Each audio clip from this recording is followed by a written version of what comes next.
الحمد لله رب العالمين والصلاة والسلام على نبينا محمد وعلى آله وصحبه أجمعين۔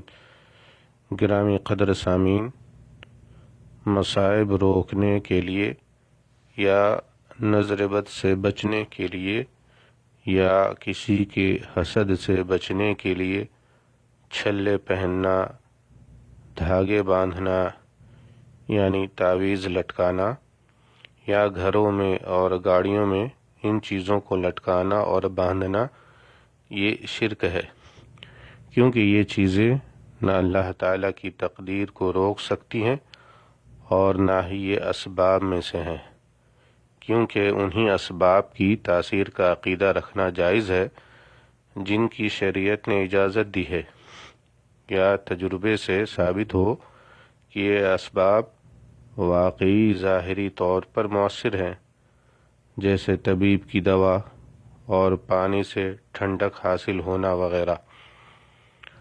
بعض اوقات شرک اصغر نیت کی بنیاد پر شرک اکبر بن جاتی ہے۔ مثلاً کوئی شخص چھلے اور دھاگے وغیرہ کو سبب سمجھنے کے بجائے یہ عقیدہ رکھے کہ یہ بذات خود مؤثر ہے، تو اس کا یہ عمل شرک اکبر ہوگا، کیونکہ اس نے یہ عقیدہ رکھا کہ اس کائنات میں اللہ تعالیٰ کے علاوہ بھی کوئی چیز تصرف کرنے کی قدرت رکھتی ہے۔ دینی بھائیوں، شرک اکبر ہو یا اصغر، شرک میں انسان اللہ تعالیٰ کو چھوڑ کر غیر اللہ کے ساتھ اپنا تعلق جوڑ لیتا ہے۔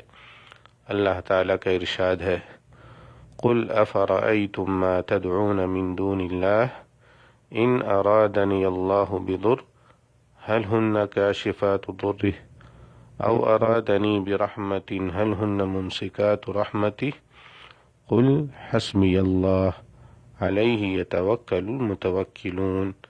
آپ ان سے کہیے کہ اچھا یہ تو بتاؤ، جنہیں تم اللہ کی سوا پکارتے ہو، اگر اللہ تعالیٰ مجھے نقصان پہنچانا چاہے تو کیا یہ اس نقصان کو ہٹا سکتے ہیں؟ یا اللہ تعالیٰ مجھ پر مہربانی کرنا چاہے تو کیا یہ اس کی مہربانی کو روک سکتے ہیں؟ آپ کہہ دیں کہ اللہ مجھے کافی ہے، توکل کرنے والے اسی پر توکل کرتے ہیں۔ سورہ الزمر آیت نمبر 38۔ یعنی اللہ تعالیٰ کے علاوہ کسی کو یہ قدرت حاصل نہیں کہ وہ کسی کو کچھ ضرر یا نقصان پہنچا سکے۔ تعویذ لٹکانے والوں پر نبی کریم صلی اللہ علیہ وسلم نے بد دعا فرمائی ہے۔ نبی صلی اللہ علیہ وسلم کا ارشاد ہے، من تعلق تمیمة فلا اتم اللہ لہ ومن تعلق وداعة فلا ودع اللہ لہ۔ جس نے تعویذ لٹکایا، اللہ تعالیٰ اس کی مراد پوری نہ کرے، اور جس نے سیپ باندھی، اللہ تعالیٰ اسے بھی سکون نہ دے۔ رواہ احمد۔ رسول اللہ صلی اللہ علیہ وسلم کا فرمان ہے، من تعلق تمیمة فقد اشرک۔ جس نے تعویذ لٹکایا اس نے شرک کیا۔ رواہ احمد۔ والسلام علیکم ورحمۃ اللہ وبرکاتہ۔